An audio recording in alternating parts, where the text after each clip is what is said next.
Recording on करते. ठीक आहे. सो आपण अध्यायाला सुरुवात करतोय. कालचा सुंदर असा अवीट थोडीशी घाई म्हणणार नाही, पण मी फक्त तुमचे प्रश्न घेऊ शकले नाही. बाकी आपण प्रत्येक त्या भक्तीच्या मार्गातल्या सर्व ज्या काही उल्लेखलेल्या गोष्टी आहेत त्या सर्वांचा आपण आढावा घेतलेला आहे.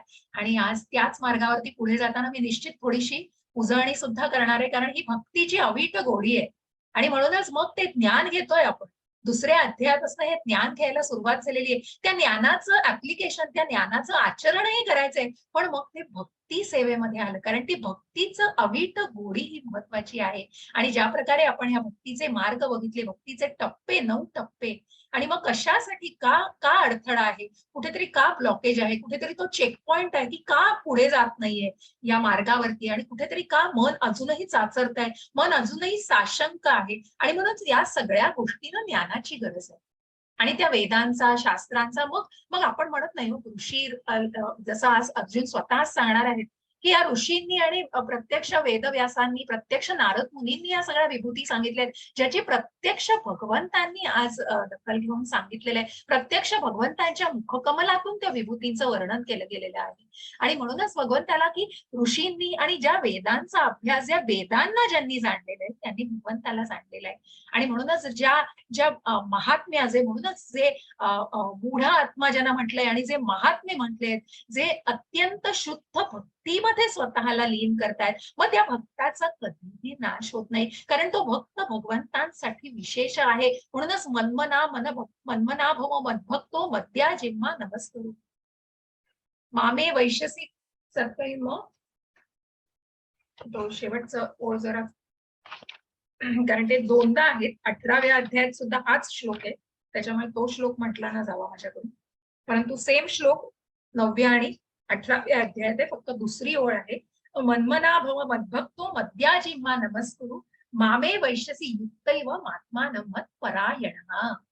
आणि म्हणूनच काय भगवंत सांगतायत की तू फक्त तुझं मन माझ्यापाशी, आणि म्हणूनच त्या चिंतनामध्ये स्वतःला राहा, आणि कुठे त्या भक्तीचं, आणि म्हणूनच त्या भक्ती सेवेमध्ये, त्या भक्ती सेवेमध्ये तुला स्वतःला जोडायचंय. मग या नवविध भक्तीच्या सेवा आपण दुसऱ्या श्लोकामध्ये बघितल्या की जे कशा प्रकारे कीर्तनम, श्रवणम, अर्चनम, स्मरणम, वंदनम, पादसेवनम, साख्यम, दास्यम, आत्मनिवेदन, म्हणजे प्रत्येकाची उदाहरणं द्यायचा मी प्रयत्न केला. कशा प्रकारे दास्य म्हटलं की आपल्याला हनुमंतच डोळ्यासमोर येतात, की ज्या भगवंतांच्या सेवेमध्ये भगवंताला त्यांनी स्वतःला लीन केलेलं होतं, अगदी घडून घेतलेलं होतं, आणि ज्या भगवंतांसाठी अगदी रात्रंदिवस ज्या सेवेमध्ये आणि ज्यांच्या स्मरणामध्ये जो भक्त असतो, असा हा दास्य, असा हा भगवंतांचा सेवक, अतिशय निकट सेवक भगवंतांचा.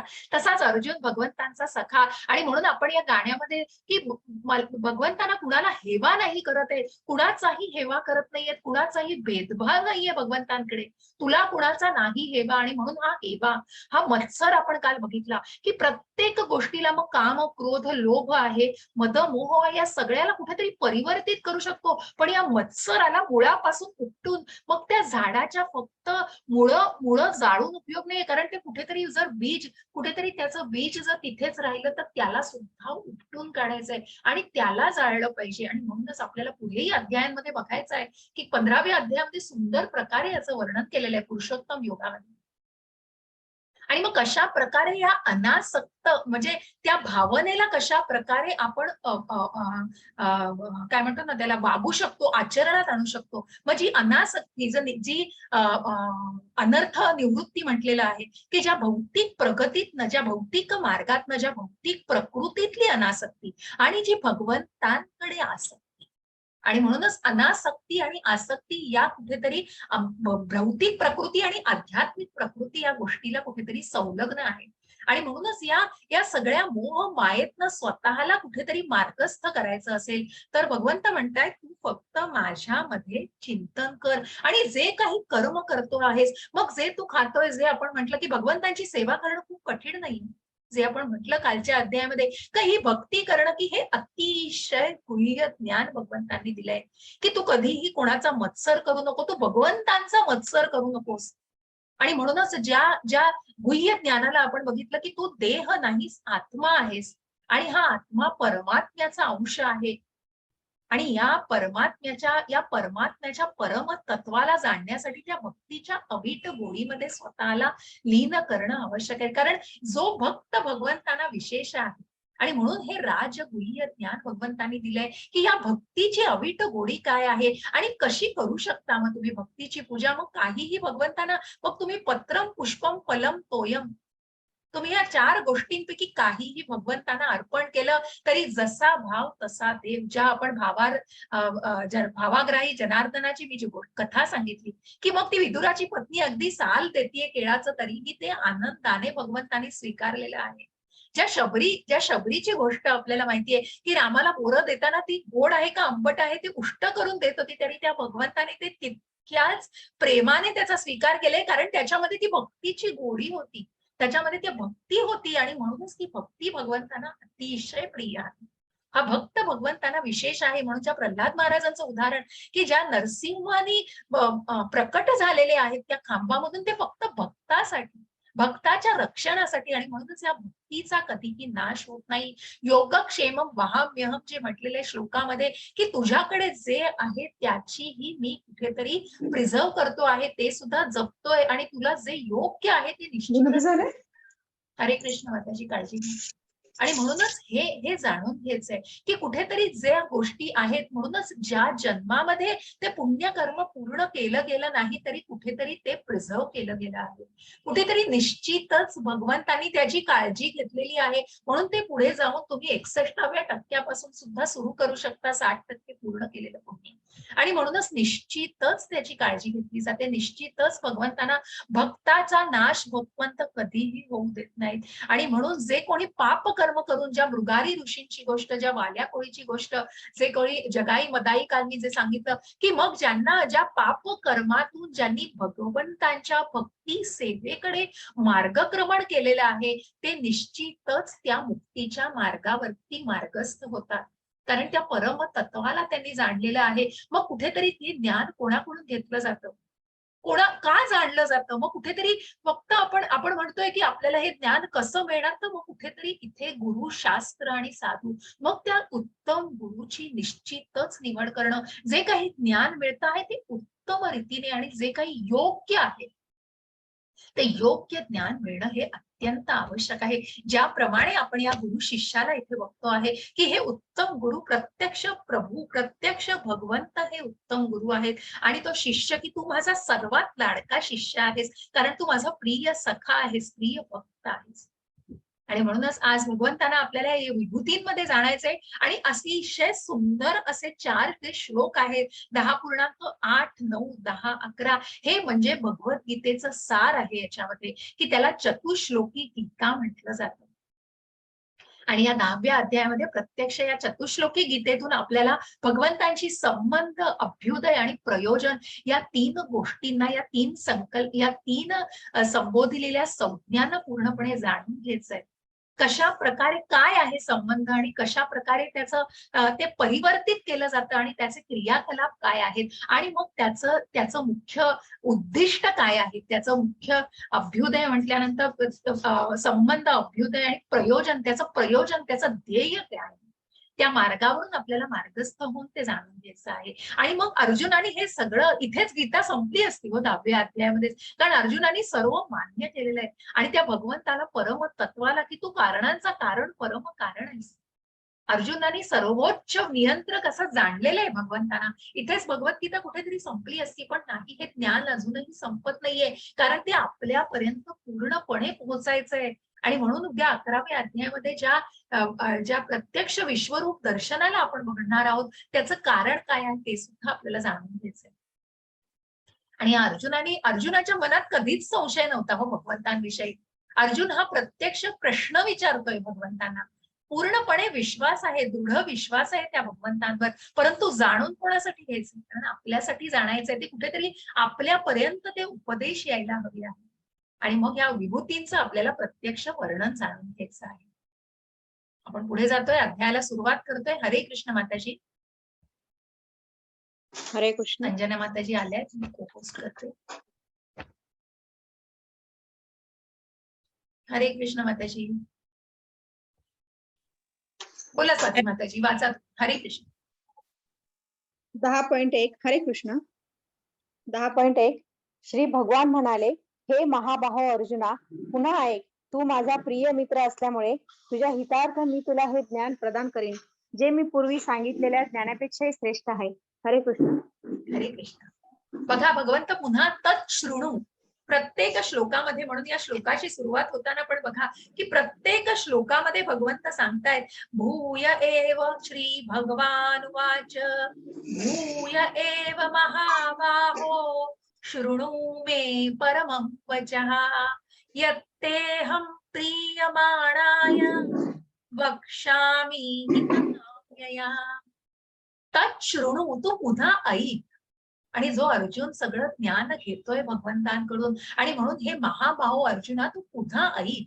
तू माझा प्रिय सखा असल्यामुळे तुझ्या हितार्थ जे ज्ञान मग भगवंतांनी गुह्य ज्ञान दिलंय, गुह्यतम दिलं आहे, आणि ज्ञानाचा राजा असलेलं राजगुह्य असं भक्तीचं अवीट ज्ञान दिलेलं आहे अर्जुनाला. त्याच्याही पुढे जाऊन भगवंत सांगतायत की ज्ञान अजून संपलेलं नाहीये, की तुझ्या हितार्थ मी जे ज्ञान देतोय आता, आणि जे काही ज्ञान आहे ते तुझ्या हितार्थ आहे, आणि ते निश्चितच मी तुला प्रदान करतोय. ह्या पूर्वी सांगितलेल्या ज्ञानापेक्षाही ते श्रेष्ठ आहे. आणि मग हे ज्ञान संपतच नाही कुठेतरी, कारण या भक्तीच्या मार्गाला आपण ज्ञानातून जातोय, कुठेतरी हे ज्ञान घेतोय, या ज्ञानाला संपादन करतोय, त्याचं आचरण करतोय, आणि त्याचबरोबर त्या भक्ती सेवेला जाणून घेतोय, आणि त्या भक्तीच्या अविट गोडीला कुठेतरी जाणून घेतोय.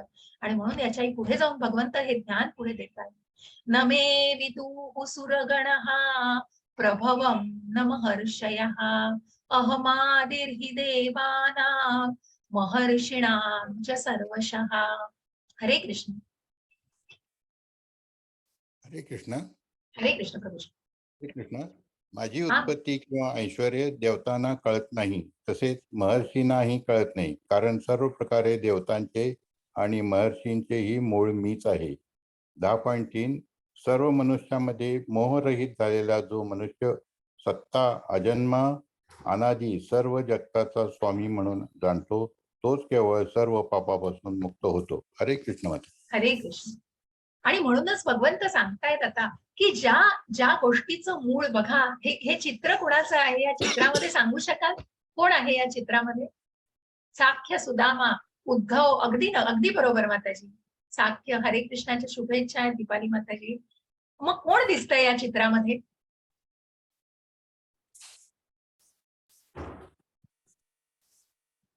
काही कल्पना आहे थोडीशी? मी म्हटलं ना, जसा संवाद साधला. देवकी माता. अगदी बरोबर. अगदी बरोबर. देवकी. सेजल माताजी, शिल्पा माताजी. अगदी बरोबर. हरे कृष्ण.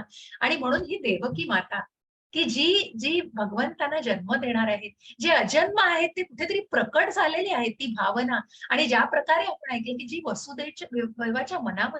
वसुदेवाच्या मनामध्ये आधी जन्म झाली या भावनेचा, आणि कुठेतरी भगवंत प्रकट झाले जे देवकीच्या मनात, आणि मग देवकीच्या हृदयातून त्यांनी त्यांच्या गर्भात प्रवेश केलेला आहे. आणि त्यांचा जन्म, आणि भगवंत म्हणूनच या रूपामध्ये प्रकट होणार आहेत की ज्यांना बघायला सर्व देवी देवता सुद्धा आसुसलेले आहेत, की ज्यांना सुद्धा त्यांचं मूळ कारण माहिती नाही. ज्या देवी देवतांचा समावेश मग आपण त्या विश्वरूप दर्शनामध्ये बघणार आहोत, की सर्व देवी देवतांचं मूळ असलेले मग 4 ऋषींचं, की ज्यांना भगवंतांच्या आज्ञेने मानव उत्पत्ती करायला नंतर सांगितलं गेलं, परंतु त्या सर्वांना सुद्धा भगवंतांचं मूळ हे पूर्णपणे माहिती नव्हतं. आणि म्हणूनच सर्व प्रकारे देवी देवतांचं मूळ, महर्षींचं मूळ हे भगवंत, प्रत्यक्ष भगवंत आहेत.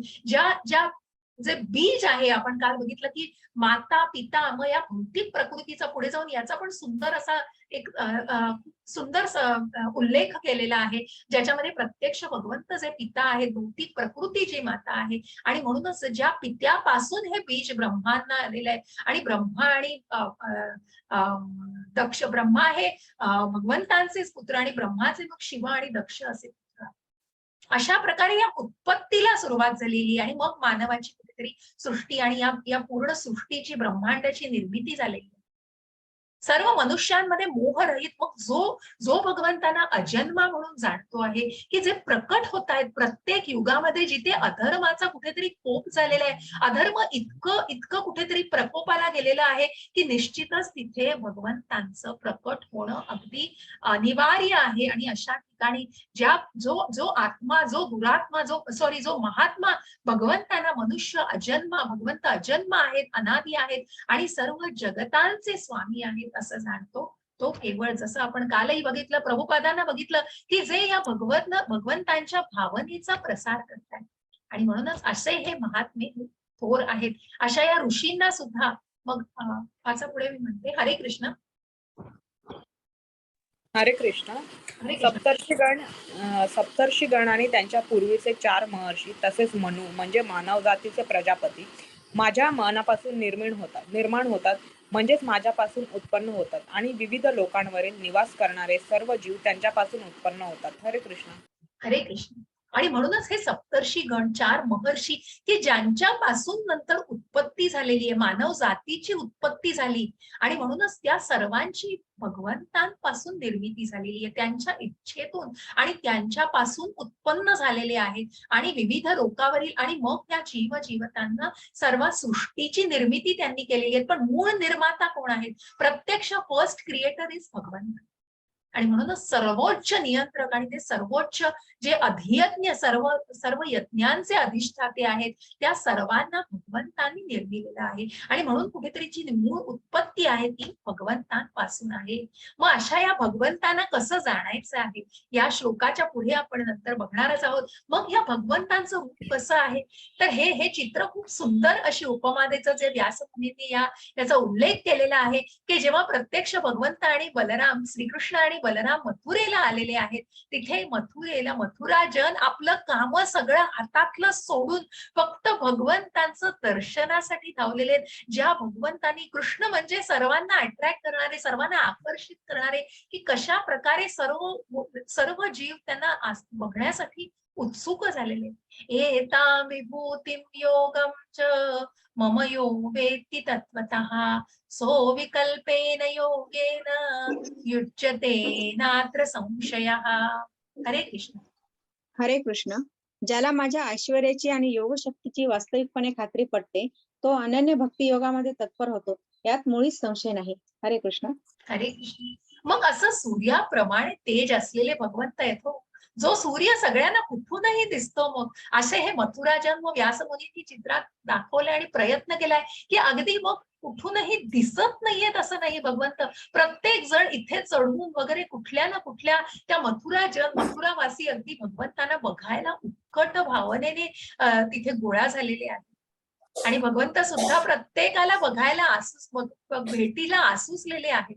आणि ह्या अनन्य भक्ती योगामध्ये प्रत्येक जण आहे, कशा प्रकारे त्यांचं स्वागत केलं जात आहे. मग ज्या सूर्याच्या तेजाप्रमाणे, ज्या सूर्याला आपण कुठूनही जगातून, विश्वातून बघू शकतो, असं सूर्याप्रमाणे त्यांचं तेज आहे.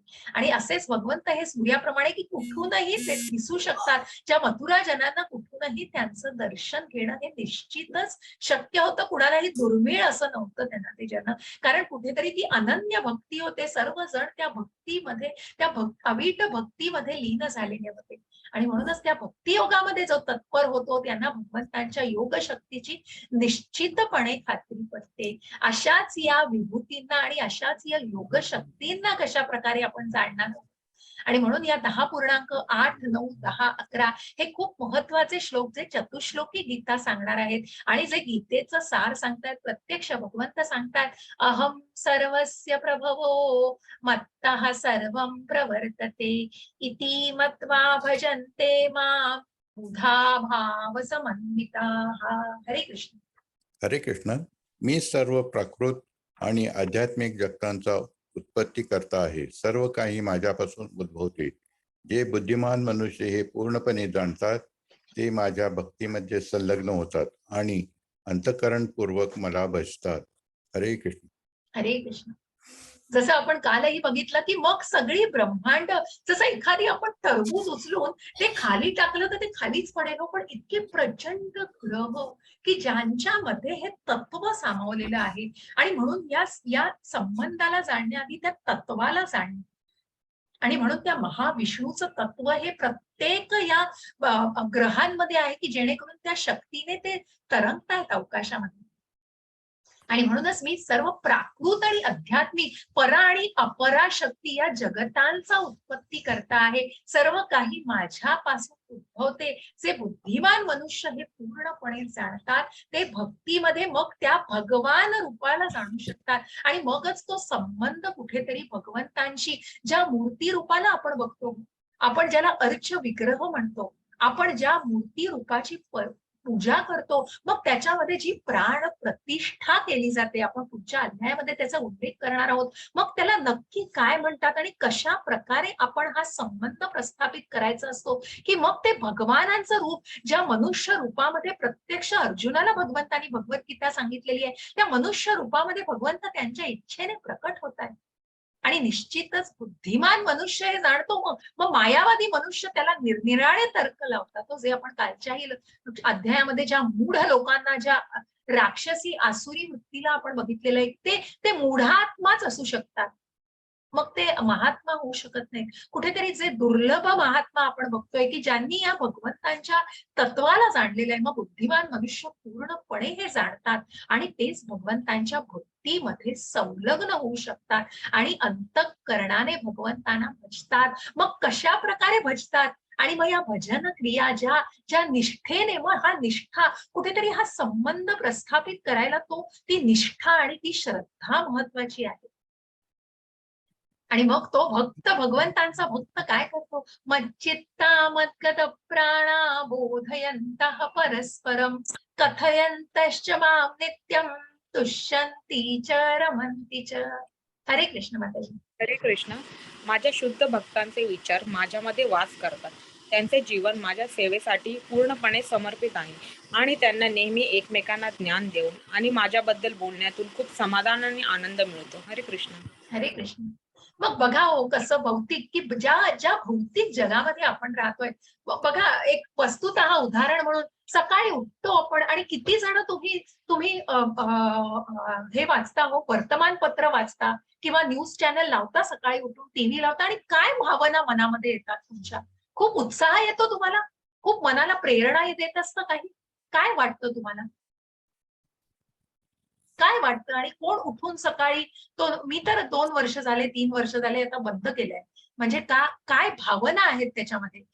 निगेटिव्ह नकारात्मक सगळं ऐकायला भावना. मिळतं. अगदी बरोबर, अगदी बरोबर. नकारात्मक. सेजल माताजी पण तेच सांगतायत. आणि मग कुठेतरी सगळं ते जे इतकं काहीतरी खूप काहीतरी व्हायलंट बातम्या आणि खूप कुठेतरी क्रूर आणि असं कुठेतरी जे अतिशय वाईट कृत्य केलेली आहेत. कारण प्रत्येक पहिल्या पेजपासून आणि मग ते राजकारण आणि ते सगळं जे काही आपण गोष्टी बघतो, या सगळ्या कुठेतरी फक्त निराशेच्या गर्तेमध्ये माणसाला टाकतात एवढंच वाटतं. आणि एस्पेशली या पॅन्डेमिक मध्ये तर, या कोविडच्या वातावरणामध्ये ते प्रकर्षाने जाणवलं, जिथे मनुष्य आधीच भेदरलेला आहे, आधीच मनुष्याला कळत नाहीये की नक्की काय चाललेलं आहे आणि खरं काय आहे, योग्य काय आहे. तिथे ही मीडिया, तिथे हे वर्तमानपत्र की ज्या माध्यमातून आपल्याला कुठेतरी प्रेरणा मिळणं आवश्यक आहे, तिथे कुठेतरी फक्त नकारात्मक आणि निराशा. बरोबर आहे, संगीता माताजींनी बंद केलं कितीतरी जणांनी. कारण त्यांनी फक्त मनुष्य मेंटली कुठेतरी खूप डिप्रेस होऊन कुठेतरी फक्त त्याचं अधःपतन होऊ शकतं आणि कुठेतरी खूप नाश होऊ शकतो बुद्धीचा. आणि किती चुकीचं आहे. म्हणजे या कुठेतरी दुःख देणार आहे रादर.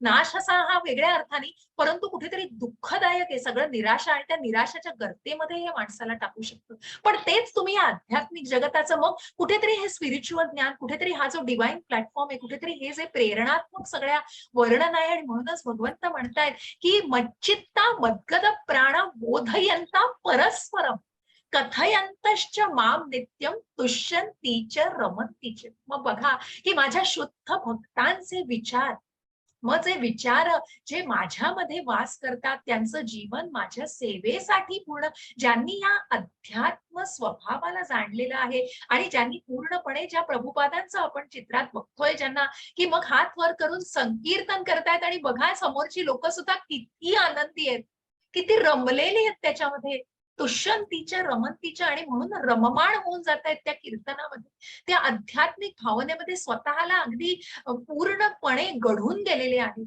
आणि म्हणूनच ज्यांचं, आणि हेच कोण करू शकतं तर असा एक उत्तम गुरु आणि असा शुद्ध भक्तच हे करू शकतो, की ज्यांनी भगवंतांच्या सेवेसाठी आपलं पूर्णपणे जीवन समर्पित केलेलं आहे. त्यांना नेहमीच एकमेकांना ज्ञान देऊन आणि म्हणूनच इथे कुठेतरी साधू संग ज्या टप्प्यावरती मी म्हटलं की निष्ठा, भजन क्रिया, साधू संग, मग जे माताजींनी मला विचारलं ह्या प्रश्नाचं उत्तर इथेच दडलेलं आहे सगळं, की मग त्या डिव्होटीजचं त्या भक्तांशी संलग्न असणं, कारण कुठेतरी ते विचारांची देवाणघेवाण होणं हे निश्चितच गरजेचं असतं. आणि म्हणून इस्कॉनची विशिष्टता याच्यासाठीच वेगळी आहे, की ज्याच्यामध्ये भक्त येतात आणि भक्तांचे विचार एकमेकांना शेअर केले जातात. आणि म्हणूनच माझ्याबद्दल बोलण्यातून खूप समाधान आणि आनंद. बघा, आपण कितीतरी ठिकाणी जे जे सत्संग ऐकायला जातो, मग हल्ली आपण वेगवेगळ्या प्रकारची लेक्चर्स, सेशन्स मधनं सुद्धा कितीतरी या आध्यात्मिक दृष्टिकोनातून केलेलं विश्लेषण ऐकतो. मग कितीतरी इस्कॉनचे पण अनेक गुरु आहेत आणि अनेक अनेक वेगवेगळ्या माध्यमातून आपण या आध्यात्मिक मार्गाबद्दल जाणून घेत असतो. आणि म्हणजेच काय करत असतो, कुठेतरी त्या आध्यात्मिक प्रवासामध्ये स्वतःला मार्गस्थ करत असतो. त्या बोलण्यातून आपल्याला एक वेगळं समाधान मिळत असतं आणि खूप आनंद मिळत असतो. आणि यालाच म्हणतात की कुठेतरी तो अभ्युदय, कुठेतरी त्या भजन क्रिया बघा. आणि म्हणूनच हे कीर्तनम, सतत कीर्तनम, म्हणूनच तेषाम सतत युक्तानां भजन्ता प्रीतिपूर्वकम ददामी बुद्धियोगम तम येन मामुपयान्ति ते. हरे कृष्ण. हरे कृष्ण. जे प्रेमाने माझी सेवा करण्यासाठी सतत समर्पित असतात त्यांना मी समज देतो की ते माझ्याकडे येऊ शकतात.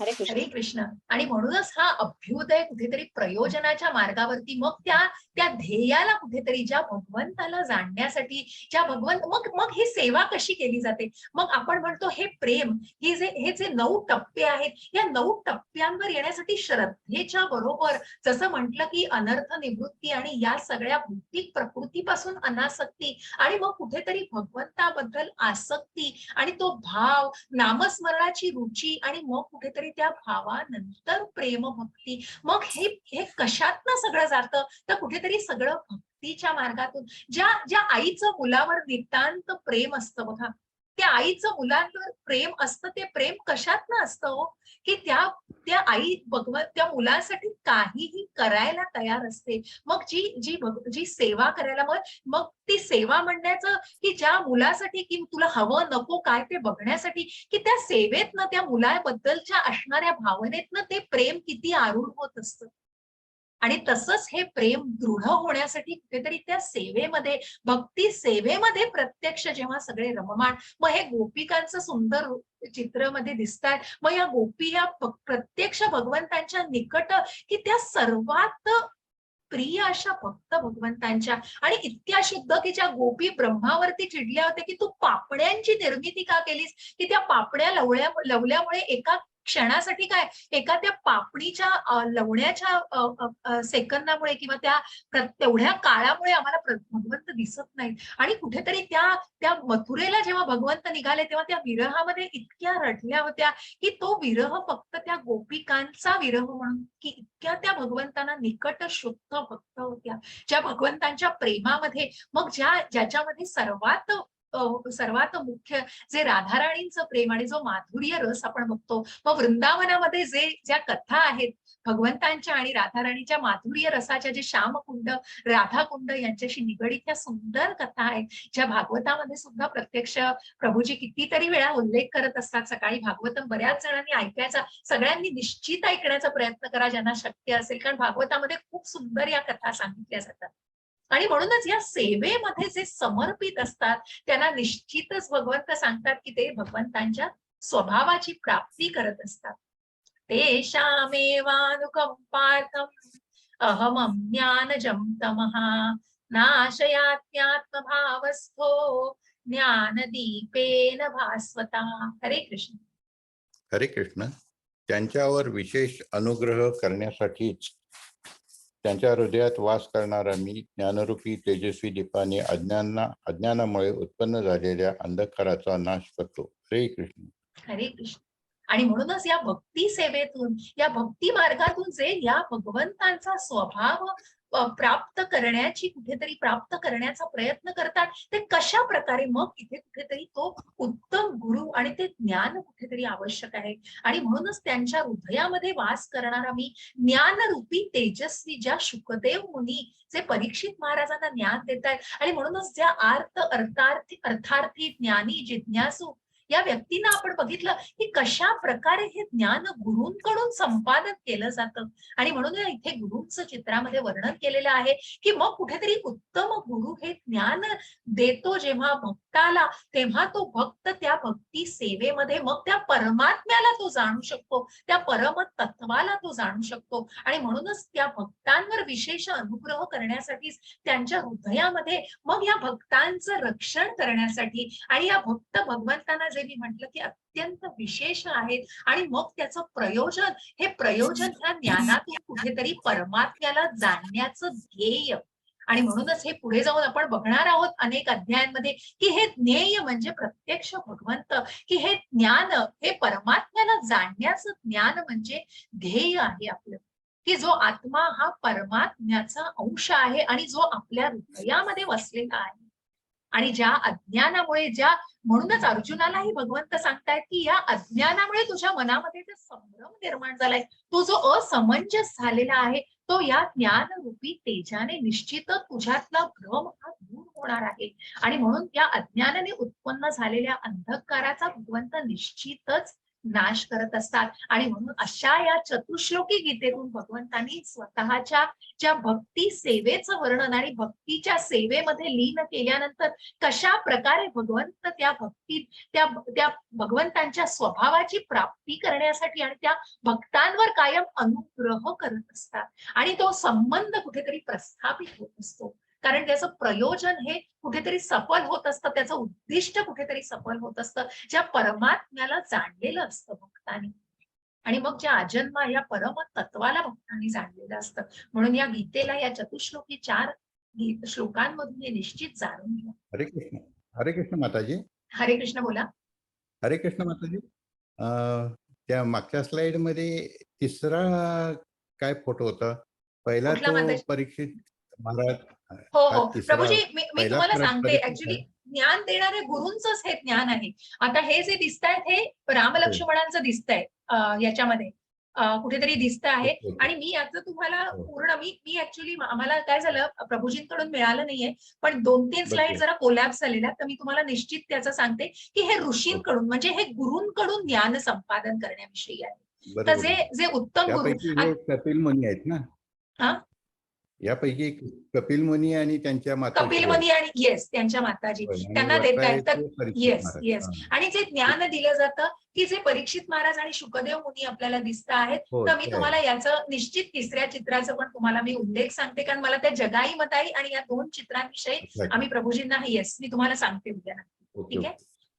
तर असा हा अनुग्रह म्हणजे या गुरूंकडून या भक्तीविषयी हा मार्ग सांगितला जातो, हे ज्ञान घेतलं जातं. आणि मग हा एक ज्ञान घेऊन अर्जुन सांगतात, अर्जुन उवाच परमं ब्रह्मं परं धामं पवित्रं परमं भवान पुरुषं शाश्वतं दिव्यं आदिदेवमजं विभुम् अहुस्त्वां ऋषयः सर्वे देवर्षि नारदस्तथा असितो देवलो व्यासः स्वयं चैव ब्रवीषि मे.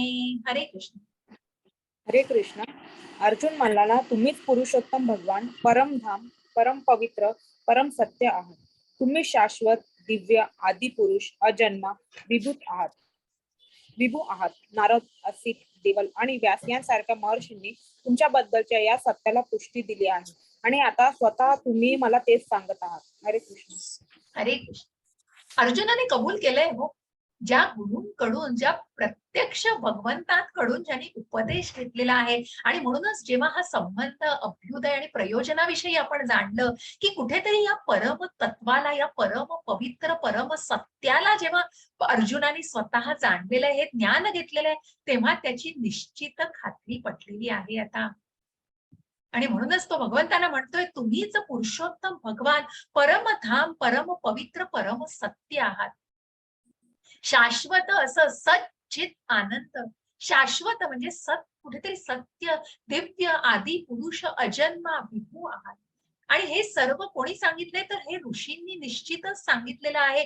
जे नारद ऋषी आहेत, नारद मुनी आहेत, असित मुनी, असित ऋषी, देवल ऋषी, व्यास मुनी, या सर्व महर्षींनी तुमच्या या बद्दलच्या सत्याला पुष्टी दिलेली आहे, की जे कोणी या सर्व ऋषींनी, महर्षींनी या परम तत्वाला जाणलेलं आहे आणि त्याचं ज्ञान निश्चित, जे आपण आधीही बघितलं, की ज्या ऋषींकडून आणि ज्या गुरूंकडून या ज्ञानाची पुष्टी केली जाते आणि म्हणून ते ज्ञान मग कुठेतरी प्रदान केलं जातं. आणि म्हणून ही सर्व या ऋषींनी, मुनींनी तर सांगितलेलं आहे, परंतु प्रत्यक्ष भगवंत या गीतेमध्ये सुद्धा, या चतुश्लोकी गीतेतून आता सांगितलेलं आहे. आणि आता तुम्ही स्वतःच मला हे सांगत आहात. मग हे प्रत्यक्ष उपदेशामृताचं ज्ञान प्रत्यक्ष इतर कोणी नाही तर प्रत्यक्ष भगवंतांच्या मुख कमलातून आलेलं आहे. मग याला कशाच्याच दुसऱ्या पुष्टीची आणि कुठल्याही पुराव्याची आणि कुठल्याही प्रकारच्या काही आपण म्हणतो ना की आधाराची गरज नाहीये. जिथे प्रत्यक्ष भगवंतांनी हे ज्ञान दिलेलं आहे आणि ज्याला अर्जुनाने आता मान्य केलेलं आहे.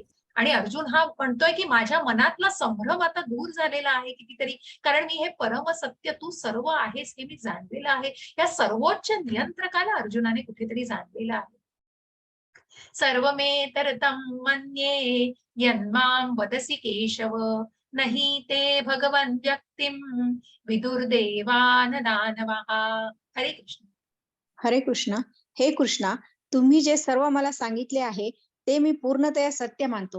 हे भगवान, देवता तसेच दानव तुमचे व्यक्तित्व जाणू शकत नाहीत. 10.5 15. हे पुरुषोत्तम, हे भूत भावना भूतेश, देवाधिदेव, हे जगतपतो, खरोखर तुम्हीच केवळ आपल्या अंतरंग शक्तीद्वारे स्वतःला जाणू शकता. हरे कृष्ण. हरे कृष्ण.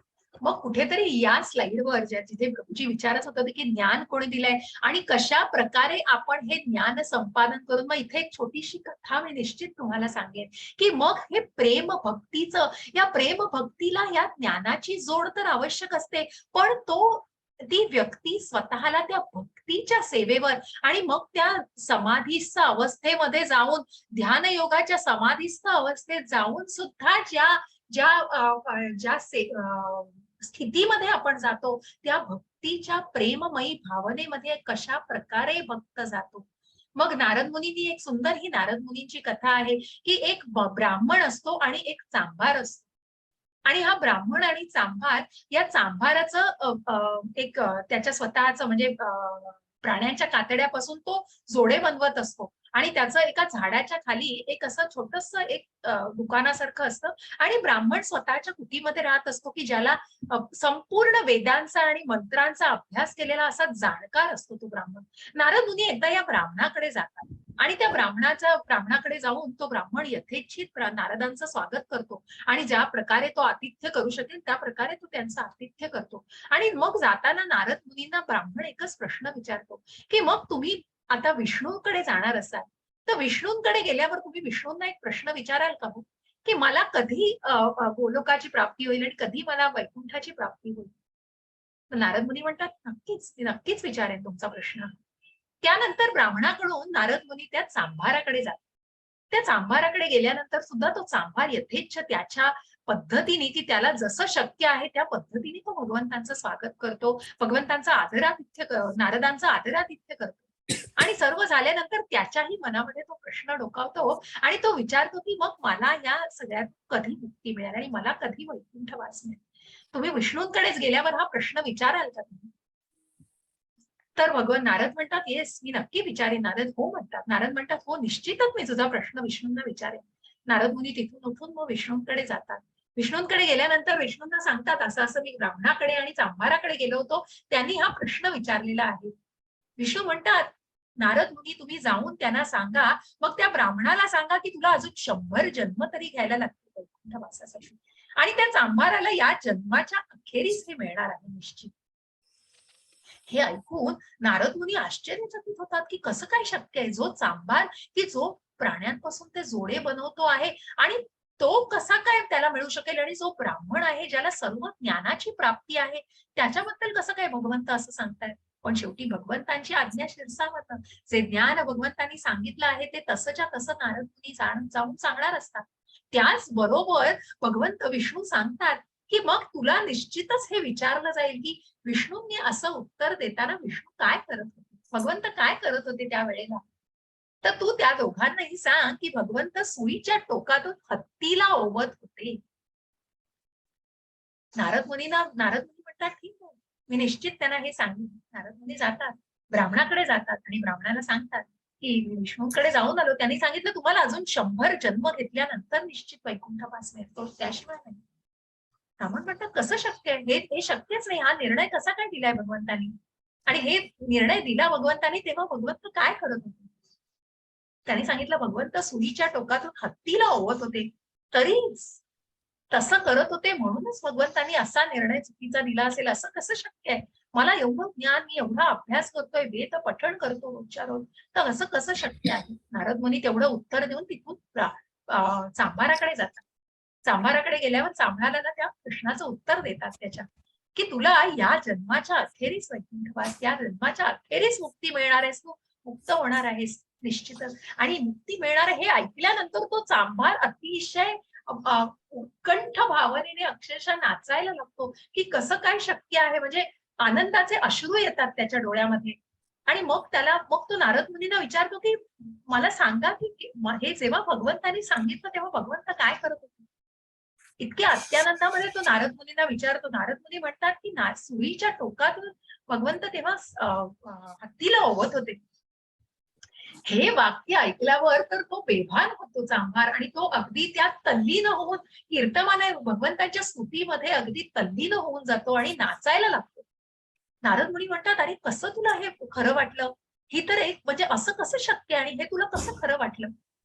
नारद मुनीने हा प्रश्न चांभाराला विचारल्यावर तो चांभार होता, तो तिथे झाडाखाली बसलेला असतो. झाडाखाली बसलेला असताना तिथलं एक बीज घेतो आपल्या हातामध्ये आणि नारद मुनींना दाखवतो आणि म्हणतो की इतक्याशा बीजामध्ये जर एवढा वटवृक्ष सामावलेला असेल तर मग भगवंत हत्तीच्या टोकातून का नाही सुईच्या टोकातून का नाही हत्तीला होऊ शकत. इथे कुठेतरी ही भक्ती आणि हेच जाणलेलं आहे की इतकं निर्व्याज प्रेम ह्या चांभाराचंच भगवंतांवर होतं की मग हे जाणायला ती भक्ती आणि ते प्रेम, ती भावना किती महत्वाची आहे बघा. की ज्यांच्यावरती दृढ श्रद्धा आहे आणि त्यांच्यावरती दृढ विश्वास आहे त्या चांभाराने भगवंताला किती जवळून ओळखलेलं होतं. आणि हे वाक्य ऐकल्यानंतर नारद मुनी आश्चर्यचकित होतात आणि म्हणतात म्हणजे जे भगवंतांनी उत्तर दिलेलं होतं की कशा प्रकारे याला याच्या अखेरीस मिळणार आहे या जन्माच्या, की पुन्हा जन्म घेण्याची गरज का नाहीये, कारण इतकं प्रेम आहे, इतक्या या भक्ती मार्गाची इतकी ही अवीट गोडी आहे आणि इतकं हे प्रेम आहे भगवंतांनी आणि ह्या सेवेमध्ये स्वतःला इतकं लीन केलेलं आहे. ही इतकी सुंदर अशी भक्तीची अवीट गोष्ट माझ्याकडनं कधी कधी राहते, म्हणून मगाशी प्रश्न विचारल्यावर मी लगेच सांगितलं नव्हतं. हरे कृष्णा. पुढे आपण जातोय, ऑलरेडी वाचलेलं आहे प्रभूजींनी. हे कृष्णा, तुम्ही जे सर्व मला सांगितलंय, मग अर्जुनाला पूर्णपणे खात्री पटलेली आहे की जे काही पूर्णपणे भगवंतांनी ज्ञान दिलेलं आहे त्याला मी सत्य मानतो आणि देवता तसेच दानव तुमचे व्यक्तित्व जाणू शकत नाहीत. ज्या परमतत्वाला म्हणजे प्रत्यक्ष देवी देवता सुद्धा ज्याच्या प्रयत्नात आहे, ज्या उद्याच्या विश्वरूप दर्शनामध्ये आपण बघणार आहोत की ज्या देवी देवतांचा असुरांचा सुद्धा निवास असलेले, ज्यांची उत्पत्ती असलेले, त्यांनीही भगवंतांना पूर्णपणे जाणलेलं नाही. आणि म्हणूनच हे पुरुषोत्तम आहे, भगवंत आहे, देवा खरोखरच तुम्ही केवळ आपल्या अंतरंग आणि म्हणूनच त्या आध्यात्मिक आणि त्या पराशक्तीद्वारे तुम्ही स्वतःला जाणू शकता आणि मगच कुठेतरी भगवंत स्वतःच्या विभूतींचं वर्णन करणार आहे. आणि मगच जिथे अर्जुनाने प्रत्यक्ष कबूल केलेलं आहे की मी तुम्हाला सत्य मानतो, परम सत्य परम तत्व तुम्ही आहात, कुठलंही लादलं नाहीये भगवंतांनी अर्जुनावरती की हे तू असं ऐक आता की आणि मला इथे पूज. भगवंतांनी त्याचं वर्णन कशा प्रकारे केलंय की जिथे अर्जुनाने आता मान्य केलेलं आहे तिथे भगवंत अर्जुनाला त्या या विभूतींचं वर्णन करणार आहेत आणि म्हणून सांगणार आहेत भगवंत. हरे कृष्ण. हरे कृष्ण. 10.17. बोला. हे योगेश्वर कृष्णा, मी तुमचे कसे निरंतर चिंतन करावे आणि मी तुम्हाला कसे जाणावे, हे भगवान कोणकोणत्या विविध रूपात मी तुमचे स्मरण करावे. 10.18. हे जनार्दना, हे जनार्दन, कृपया आपल्या योगशक्तीचे आणि ऐश्वर्याचे विस्ताराने वर्णन करून सांगा. तुमच्याबद्दल श्रवण करून मी कधीच तृप्त होत नाही, कारण मी जितके अधिक श्रवण करतो तितके अधिक मला तुमच्या अमृतमयी संभाषणाचे रसात वादन करण्याची इच्छा होते. हरे कृष्ण. हरे कृष्ण. आणि म्हणूनच भगवंतांना अर्जुन विनंती करतायत की हे योगेश्वर कृष्णा, मी कुठे तुमचं चिंतन करू?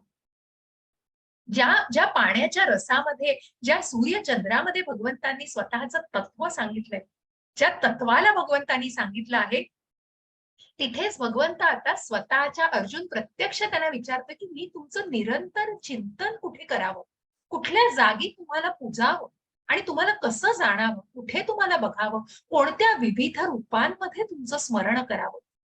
आणि हे जनार्दना, कृपया मला या योग शक्तीचं व तुमच्या विषयीचं हे ज्ञान घेऊन मी थकत नाहीये. जसं मी म्हटलं की मग तुम्ही बघा की जितक्या हे जे वर्तमानपत्र, हे न्यूजपेपर, हे जे निराशवादी देतात, पण हेच आपण कुठेतरी, किंवा मग एखादी व्यक्ती जी आपल्या बाजूला बसलेली असते कुठेतरी जर निगेटिव्ह बोलत असेल तर आपलं मनही तितकंच उदास होतं हो. पण एखादी आध्यात्मिक आणि या चिंतनावरती आणि ज्या भगवंतांच्या विषयीच्या गोष्टींविषयी किंवा ज्या योग शक्तीविषयी जे आपण मगाशी म्हटलं तुष्यंतीच्या रमंतीच्या, मग अशा या भजन क्रियेमध्ये स्वतःला रममाण कसं करतो आपण, की जितकं अधिक श्रवण करतो तितकं ते रसाग्रहण, तितकं त्याचं संभाषण अजून रसास्वादन करण्याची, की मग ते ऐकण्याची इतकी तीव्र इच्छा होते. मग एखादी भजनाची अविटोगोडी भजन चालू असेल, कीर्तन चालू असेल, जिथे भगवंतांची स्तुती चालू असेल, ते अजून अधिकाधिक आपल्या कानावर पडावं, इतकं आपलं मन त्याच्यामध्ये पूर्णपणे तल्लीन होऊन जातं.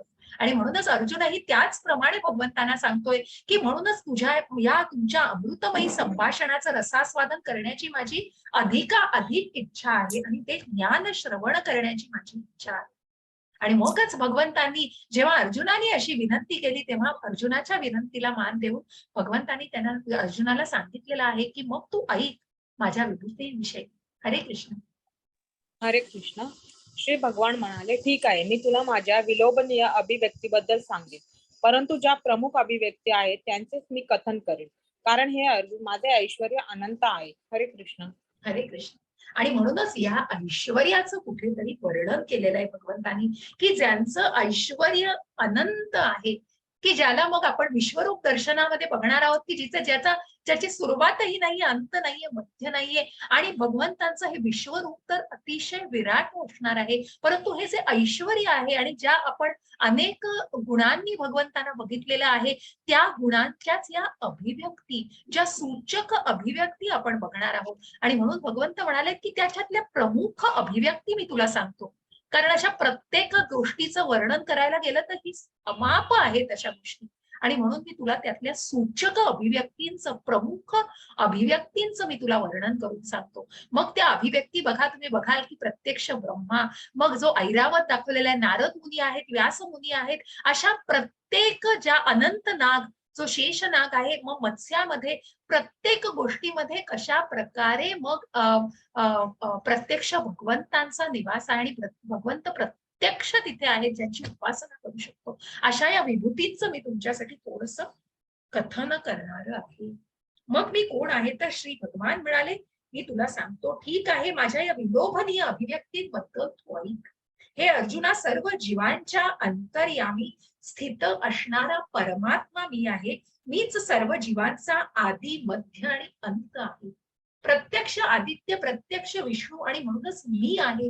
या परमात्म्याच्या अंशाने प्रत्येक जीवांमध्ये भगवंत आहे.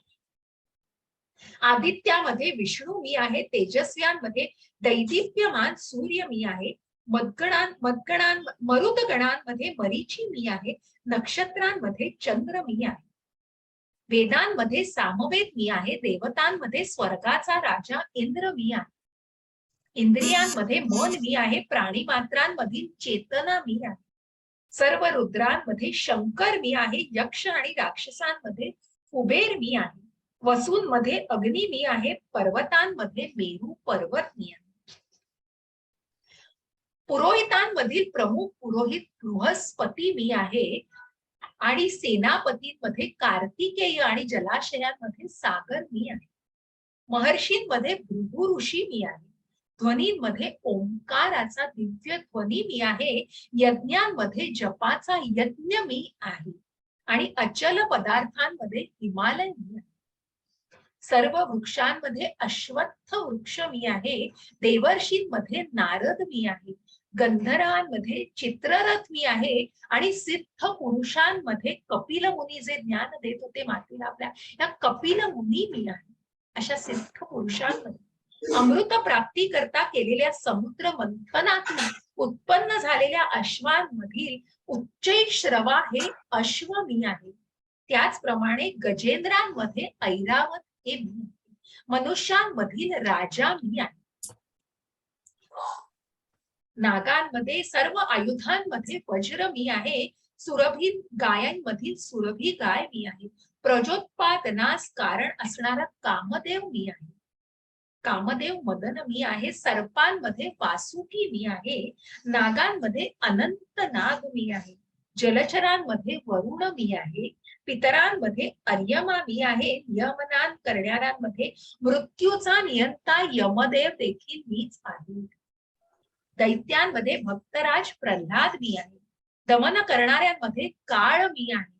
पशूंमध्ये सिंह मी आहे. पक्ष्यांमध्ये गरुड मी आहे. पवित्र करणाऱ्या वायूमध्ये देखील मी आहे. शस्त्र धारण करणाऱ्या रामामध्ये मी आहे. मत्स्यांमधील मकर मासा मी आहे. प्रवाही नद्यांमधील गंगा देखील मी आहे.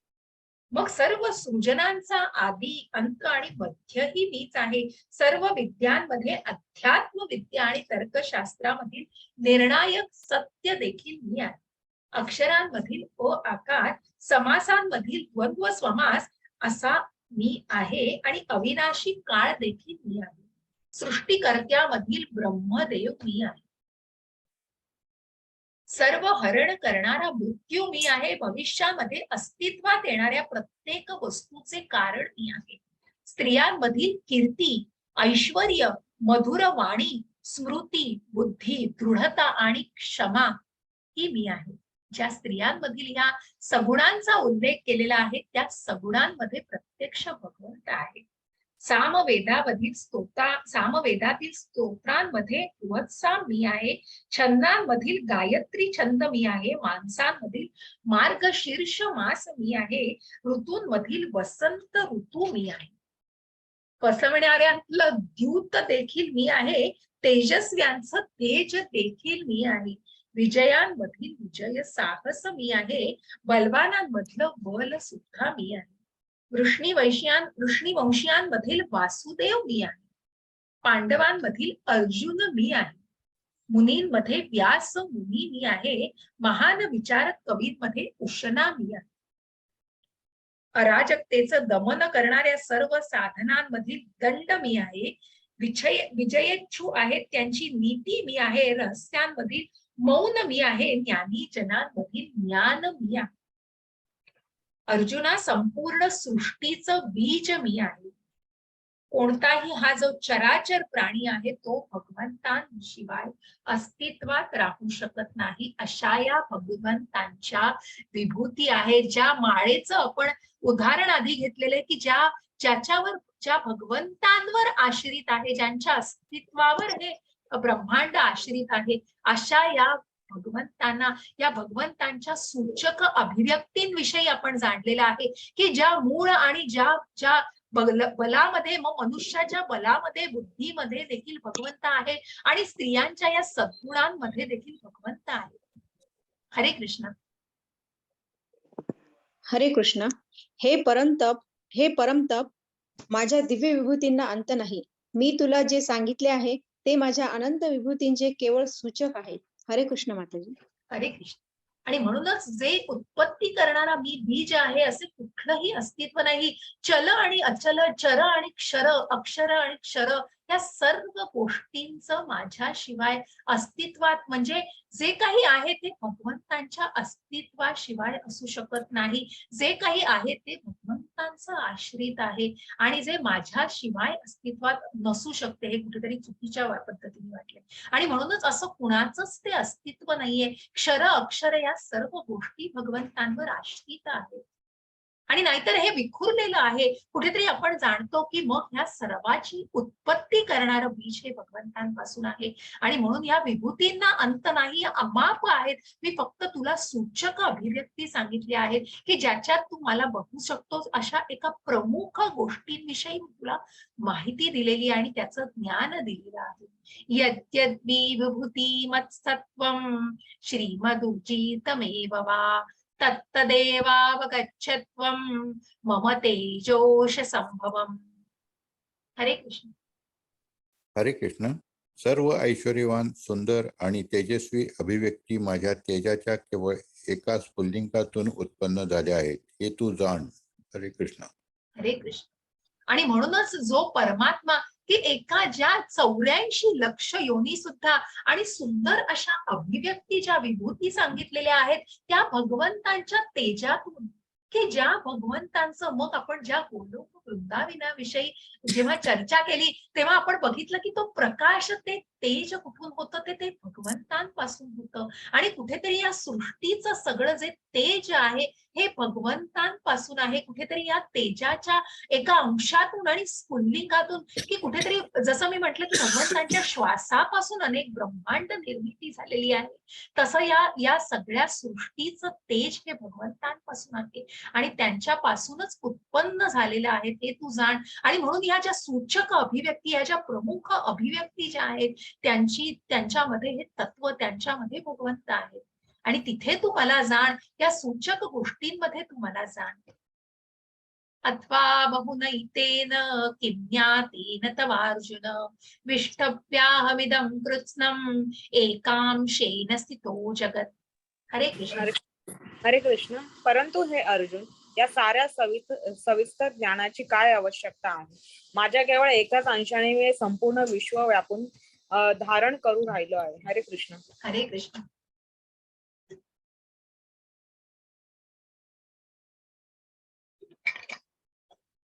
मग आपण चित्रात बघतोय की जे परमात्म्याचं रूप आपण जाणलेलं आहे, ज्या परमात्म्याचे आपण अंश आहोत. आणि म्हणूनच भगवंत म्हणतायत की या सर्व विभूती मी तुला दाखवलेल्या आहेत. अरे पण या सगळ्या विभूती सुद्धा बघण्याची आवश्यकता नाही, कारण एका अंशातून मी प्रत्येक जीवामध्ये वास करतो आहे. या परमात्म्याचेच आपण अंश आहोत आणि म्हणूनच तो मूळ आपला अध्यात्म स्वभाव आहे. आणि म्हणून या परमात्म्याला तुला जाणायचंय. आणि म्हणून या विभूतींची आवश्यकता नाही, तर एका अंशातून ज्या या महात्म्याला ज्याने जाणलेलं, ही आकृती आपण आधीही बघितली आहे एका वेगळ्या उल्लेखा संदर्भात, की ज्या ब्राह्मणाने ज्या ज्ञानयुक्त व्यक्तीने प्रत्येक जीवामध्ये या परमात्म्याचा निवास, की ज्या 84 लक्ष योनीतील प्रत्येक सजीवामध्ये, प्रत्येक जीवामध्ये या परमात्म्याचा निवास आहे. आणि म्हणूनच या सृष्टीला मी एका अंशातून व्यापलेलं आहे, जिथे या विभूतींची सुद्धा आवश्यकता नाही, कारण या प्रत्येक जीवामध्ये माझा वास आहे. आणि म्हणूनच या परमात्म्याचा निवास आहे.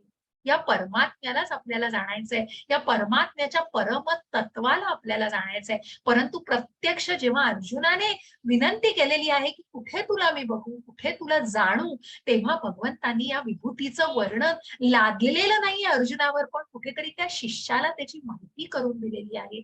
आणि प्रत्यक्ष भगवंतांना ज्याचं ज्ञान आहे ते भगवंतांनी स्वतः सांगितलं नाही. आणि जर ते त्यांनी सांगितलं नाही तर कळणार कसं आहे आपल्याला? म्हणून प्रत्यक्ष भगवंतांच्या मुखकमलातून आलेलं ज्ञान आहे, की ज्या देवी देवतांना, असुरांना सुद्धा, मग ज्या ऋषींना, ज्या 4 ऋषींना ज्यांची प्रजोत्पत्ती, ज्यांच्या इच्छेतून, भगवंतांच्या इच्छेतून ज्यांची निर्मिती या सृष्टीच्या उत्पत्तीसाठी झालेली आहे, की पुढे जाऊन त्याचा वाढण्यासाठी आहे, त्या ऋषीगणांना सुद्धा भगवंत जाणलेले नाहीयेत त्यांनी, कारण मग त्यांना सुद्धा ते शक्य झालेलं नाही.